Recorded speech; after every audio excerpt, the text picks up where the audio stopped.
Ini nih. Video. Nih. Lihat sini.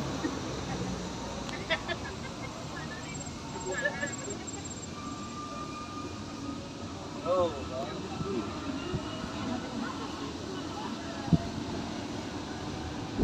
Nih ayah. Kakak.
Kan baru main kayak mobil ayah sama kenal ya kan.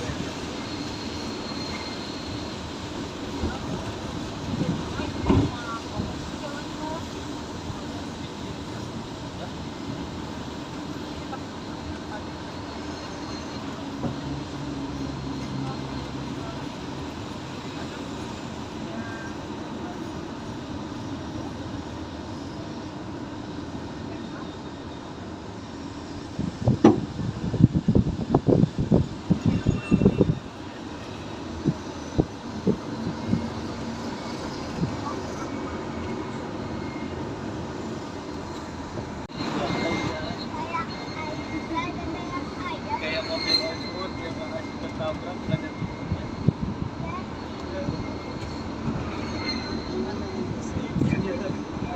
enak ya. Kita bawa Pak.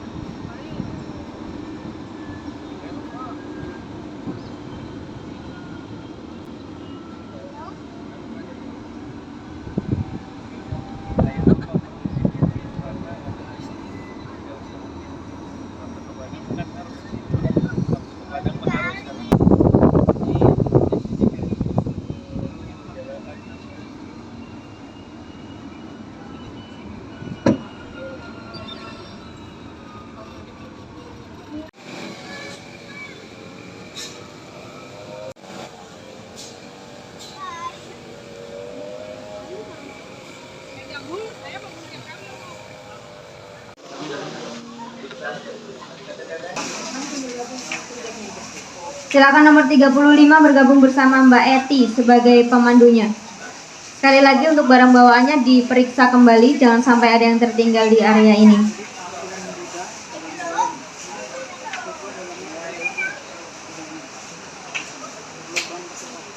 Nomor 35 masih ada?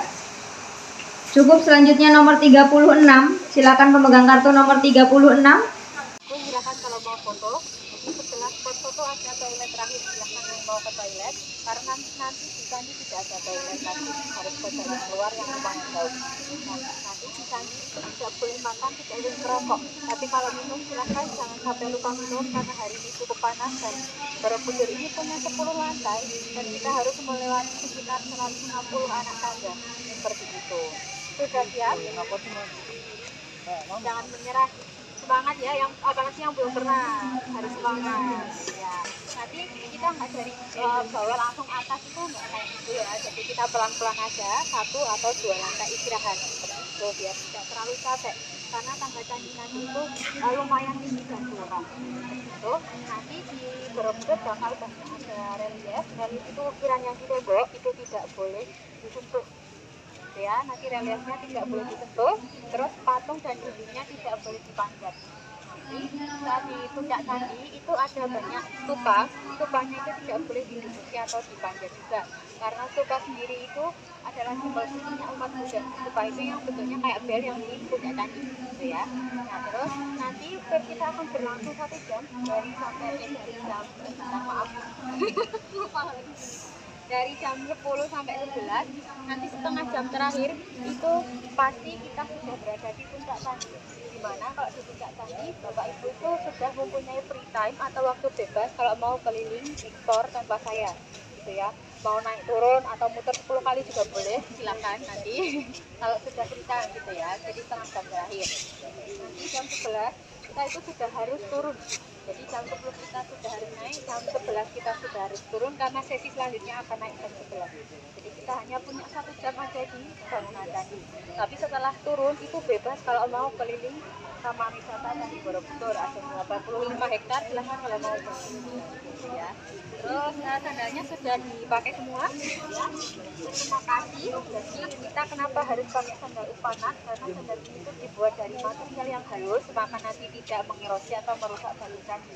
Selain itu Bapak Ibu juga sudah membantu perekonomian warga, karena sandal ini dibuat oleh UMKM desa sekitar Borobudur. Seperti itu, terima kasih. Nanti tidak perlu dikembalikan, jadi langsung dibawa pulang aja beserta dengan tas merahnya gitu ya. Kalau sudah turun dari candi, bangunan candi, kalau mau diganti lagi pakai sepatu atau sandal semula itu boleh. Itu ada pertanyaan sebelum kita mulai? Ya, nanti ke toiletnya di sebelah sana. Ya, jadi nanti yang foto-foto yang ke toilet ke toilet. Oke, oke, kita mulai sekarang. Yang terakhir.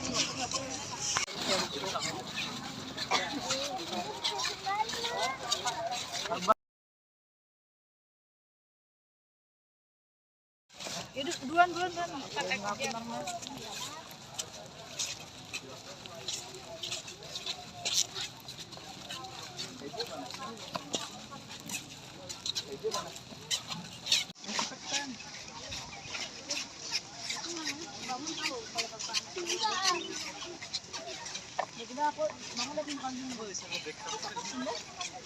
Sekarang candinya itu sebelah timur atau muka candi.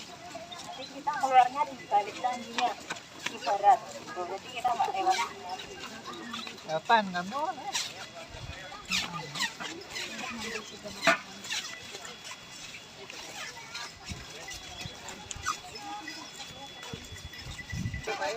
Sudah sembilan, silahkan yang mau foto-foto di dekorasi atau di belakangnya, silahkan. Toiletnya di sebelah sini.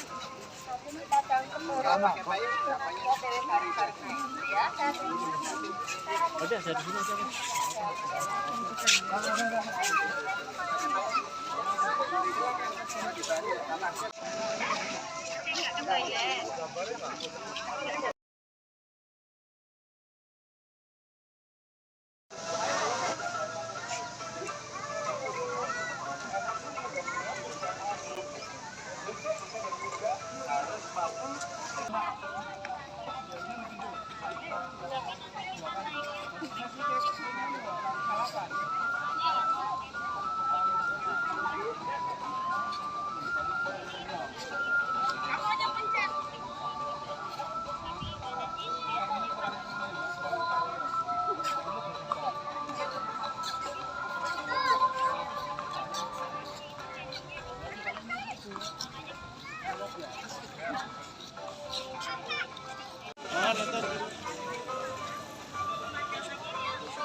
tantangannya sekarang itu 60 anak tangga pertama itu baru sampai ke halaman.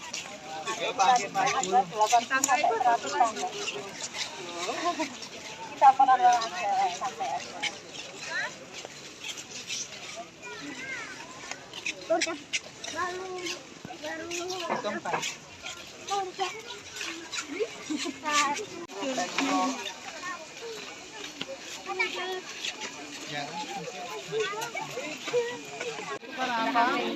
Ini seragam pun.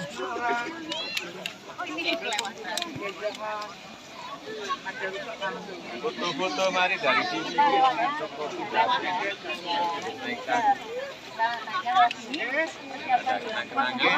dari tempat ini.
Kita pelan-pelan kita baru sampai lantai 2.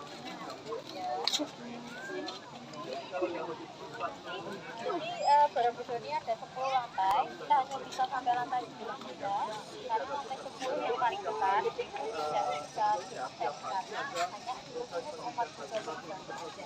Jadi memang dibuka saat umat Buddha mau mengerjakan upacara ibadah. Terus nanti ada yang tanya,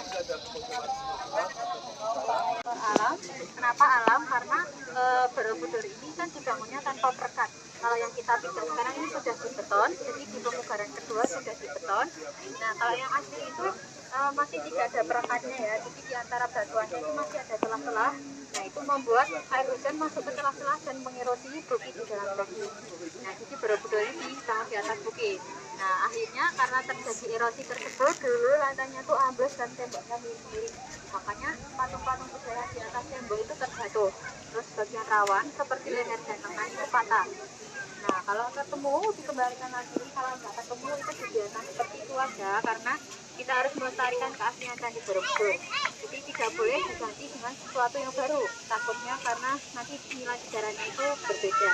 Jadi agar nilai sejarahnya tetap, itu tetap dibiarkan seperti itu aja. Nah, itu faktor yang pertama. Yang kedua karena manusia. Dulu banyak terjadi vandalisme, banyak yang dicuri, dijual, dijadikan koleksi. Seperti itu. Karena dulu penemuan candi itu kan sebelum Indonesia merdeka, jadi kita nggak tahu apa yang sudah terjadi. Tapi kalau sekarang sudah ada undang-undang yang melindungi. Itu. Ada pertanyaan lagi?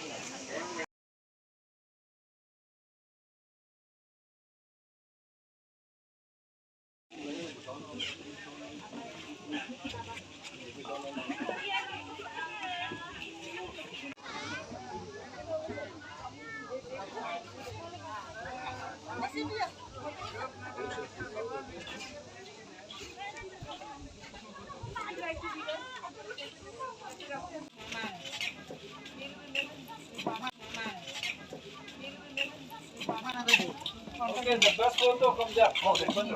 You will get. Okay, the best photo comes up. You will get.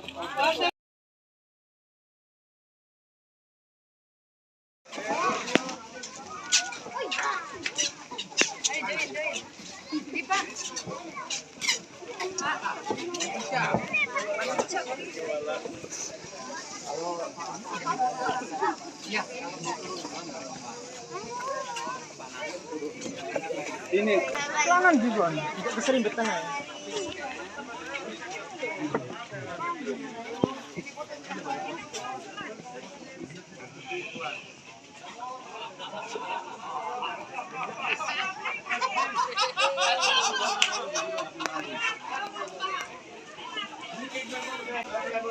Thanks, no special for the.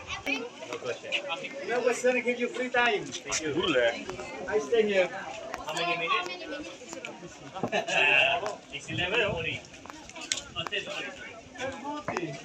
Maximum 15. Okay, maximum 15 minutes.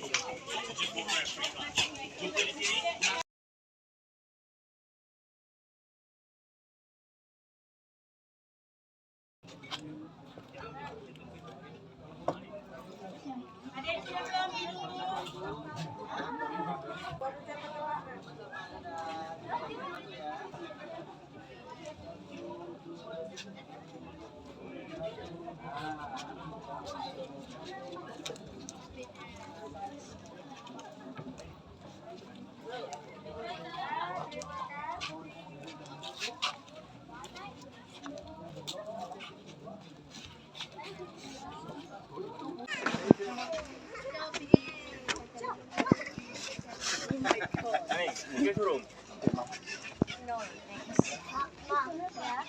Look at those bells. There's a difference.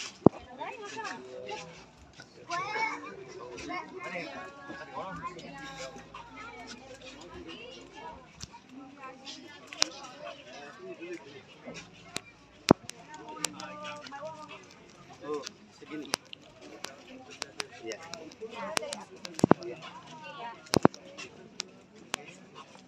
Satu, dua.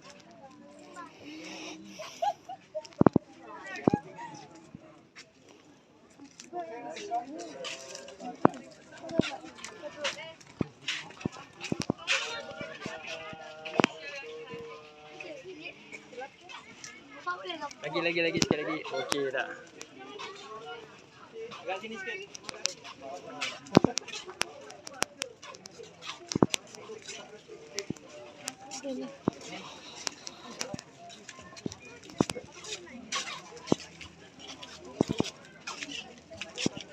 Dia was saying Oke, 1, 2, 3.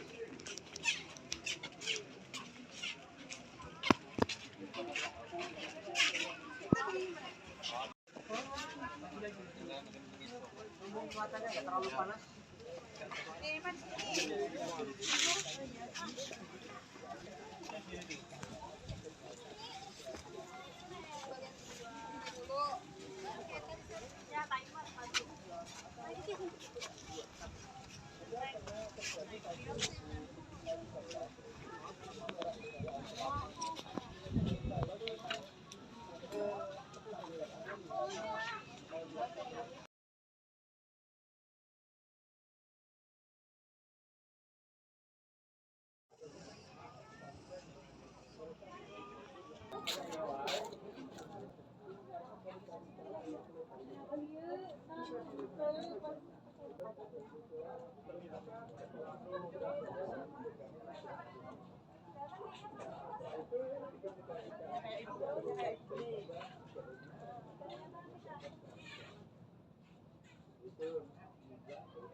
Biara, Borobudur itu artinya di atas sesuatu.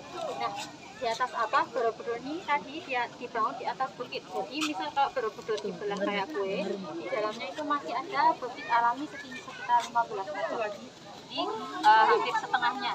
Dari totalnya 35 meter.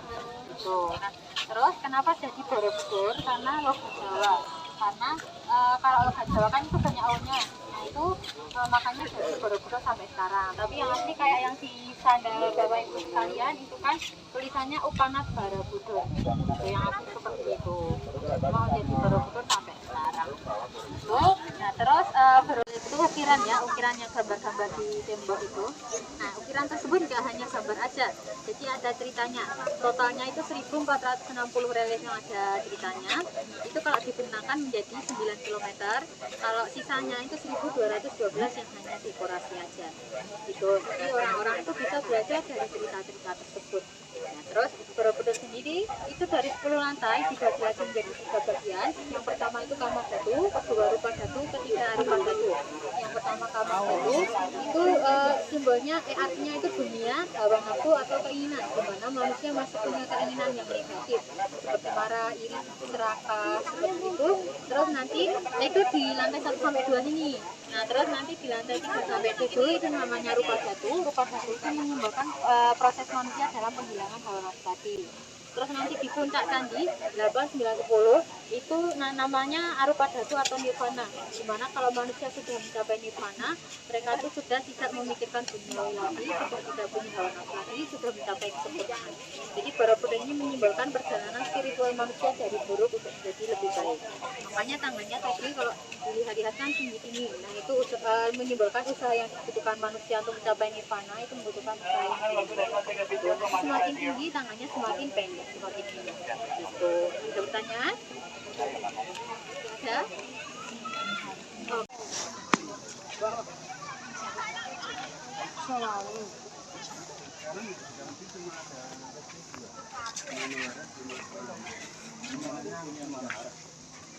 Namanya doang. Namanya. Kalau yang sih sekarang tidak ada orang jualan ya. Ini tidak sana semua. Iya, jadi buat itu sini dikasih tempatnya tapi kurang. Negara dibuat satu arah ya.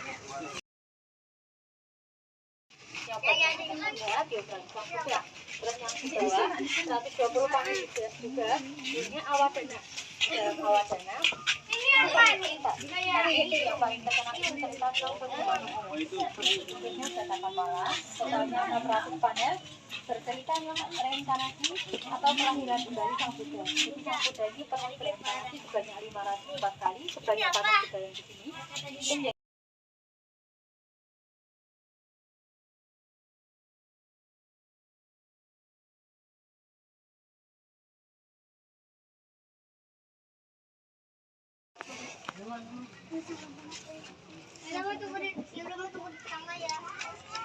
Evan. Si Evan ya, benar-benar ya. Mana adiknya? Adik, jangan di situ sayang. Jangan.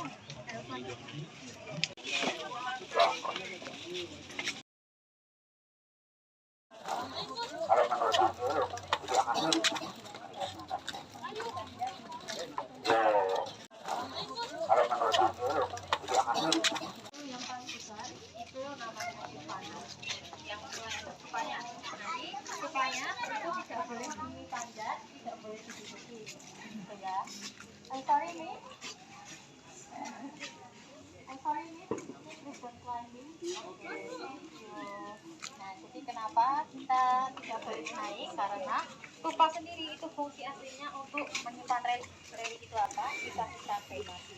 Jadi kalau ada biksu yang suci itu mau disucikan setelah meninggal, setelah kremasi itu sisanya seperti abu, kuku, rambut, gigi, tulang itu disimpan di dalam stupa dan dimuseumkan atau dimasukkan ke wihara. Nah itu fungsi asli stupa. Tapi kalau yang di Borobudur tidak ditemukan relik siapapun, makanya disimbolkan dengan pada dua yang terbuka di sebelah timur sama barat. Itu memang sengaja dibuka agar pengunjung tuh tahu isinya seperti apa. Nanti silakan kalau mau eksplor nyari sendiri 2 lantai, nanti boleh naik lagi 2 lantai kecuali yang paling besar gitu ya. Terus stupanya tidak boleh dipanjat atau diduduki seperti itu. Nanti kita maksimal sampai jam 11, jadi ada setengah Entah mau uang kok.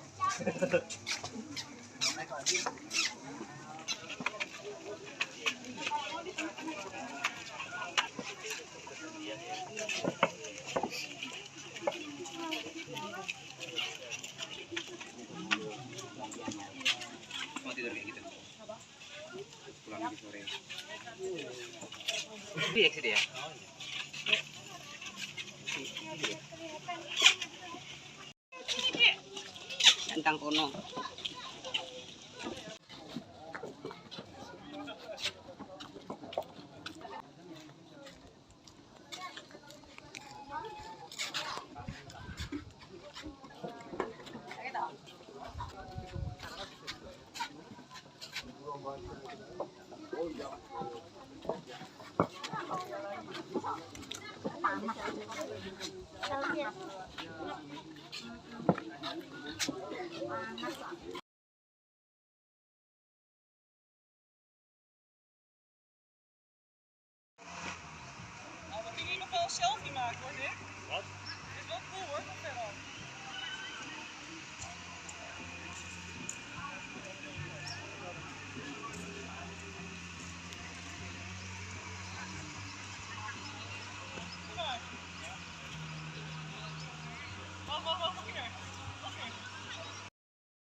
Thank you for watching our video. Terima kasih telah menonton video kami.